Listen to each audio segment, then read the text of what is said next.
नमस्कार मित्रों। वही ज्येष्ठ कृष्ण द्वितीया सोमवार 20 मई ठीक 12 बजे हैं, दिन के 12 बजे हैं।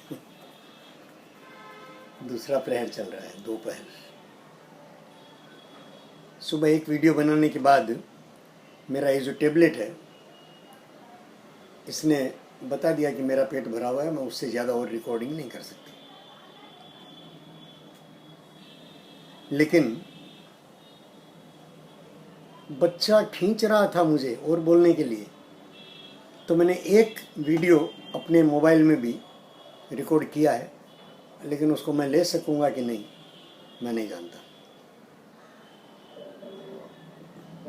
हर बच्चा अपने संस्कारों के अनुसार किस प्रकार से अपने माता पिता का चुनाव करता है और किस प्रकार ये जो विचार की ताकत है जो इस साधक को तेजी से दौड़ा रही है, बच्चे से मिला रही है, अपने भीतर के बच्चे से होते हुए।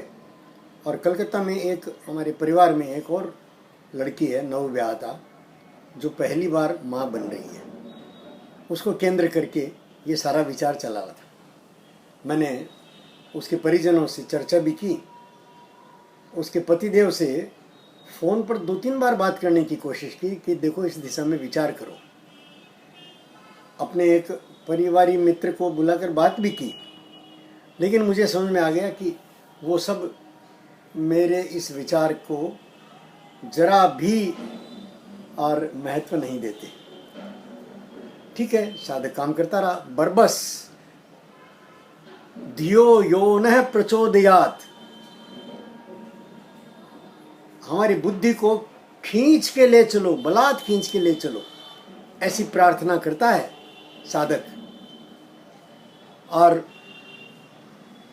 प्रार्थना के परे मैं ये देख पा रहा हूं कि मैं तो खींचा चला जा रहा हूं। चमत्कार देखिए कि दिल्ली जा रहा हूं मैं, नैनीताल से के बीच रास्ते दिल्ली में एक रात रुकने का है। संयोग देखिए, दिल्ली में इतनी गर्मी, एक रात रुकने का कोई बहाना नहीं, पर मेरी बिटिया ने व्यवस्था ऐसी की। और दिल्ली में ही मेरा एक और मित्र है जो मुझे तकनीकी सहायता दे, ये मुझे आशा बनी रहती है। मैं 2 वर्ष में से उसके साथ बातचीत कर रहा हूँ, लेकिन वो कुछ हमारे बीच में जो रिश्ता है उसमें से पैसा मुझसे मांगना नहीं चाहता, और पैसा मांगना नहीं चाहता इसलिए इस गणित से और काम में 2 साल से विलंब चल रहा है। आज उससे फ़ोन पर बात की कि वो मिलने आए दिल्ली में अपनी पत्नी के साथ, बच्चे के साथ। तो उसने बताया कि खुशखबरी है कि पत्नी तो उसकी 8वें महीने में है। तो मैंने उससे ये चर्चा की कि गर्भस्थ शिशु की भावनाओं, आकांक्षाओं को समझने के लिए प्रयत्न किया जा सकता है, और वो मशीन बनाने में तुम मेरी सहायता कर सकते हो। रोबोट पर चर्चा चली, बड़े मनोयोग से सुनी उसने कि हाँ, भारत में रोबोट का व्यवसाय बहुत संभावना से भरा हुआ है। ये बात मैंने अपने बच्चे को कही थी, उसने कुछ स्वीकार नहीं किया।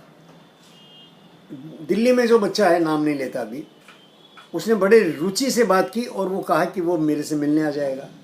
अब देखिए, 2 पर्पज़ एक साथ, एक तो रोबोट पर चर्चा और दूसरा इस मशीन पर वो मुझे आगे बढ़ा देगा। और वो जो माँ है, वुड बी मदर, वो दूसरी तीसरी बार माँ बन रही है। फिर भी मैं पति पत्नी का समीकरण जानता हूँ कि दोनों एक दूसरे को बहुत प्रेम करते हैं, और पति देव अपने घर में ही बैठ करके लैपटॉप से काम करते हैं।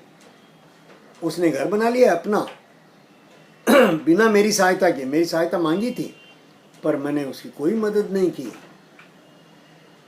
फिर भी हमारे बीच में से बातचीत नहीं कटी, बातचीत जारी है।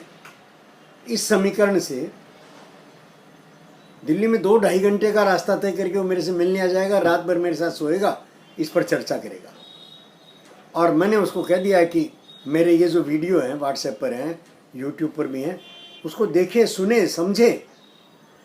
उस पर प्रश्न बना कर लाए, उस पर आगे काम कैसे करना है, हम दोनों मिलकर काम करें, वो मेरी सहायता करे मशीन के मिलने में। देखिए किस प्रकार से विचार ने अपने सूत्र मिला दिए, बिठा दिए। उधर वो जो पिता है वो प्रेमिल भाव से मेरे इस विचार को स्वीकार कर गया। वो अपने इंटरेस्ट से, अपनी रुचि से मेरे लिए प्रयत्न करके इस तरह की मशीन बना देगा। रुपया कुछ भी खर्च हो, पहले भी साधन की तो कमी नहीं है, और साधक शायद इसी देह में, और दिल्ली में वो बैठी है, मैं कलकत्ता में बैठा हूँ, और उस पर काम हो सके।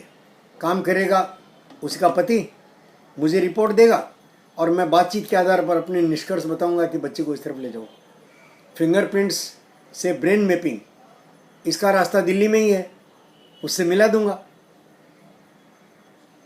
हाँ, यह है एक शिशु का अपनी योजना, अपने संकल्प को पूरा करने का तरीका। अब ये जो दिल्ली में बच्चा है वो बंगाली है, उसका कोई संबंध होना नहीं चाहिए था, लेकिन उन्होंने प्रेम विवाह किया था। तो पहली बार लड़की ने मेरे घर में शरण ली थी, 15-20 दिन लड़की रही थी। इस ब्याज से वो इसको अपना एक पिहेरी मानती है। वो दोनों अब मेरी पत्नी के साथ पास आकर रहना चाहते हैं। 2-2.5 साल हो गए मिले हुए।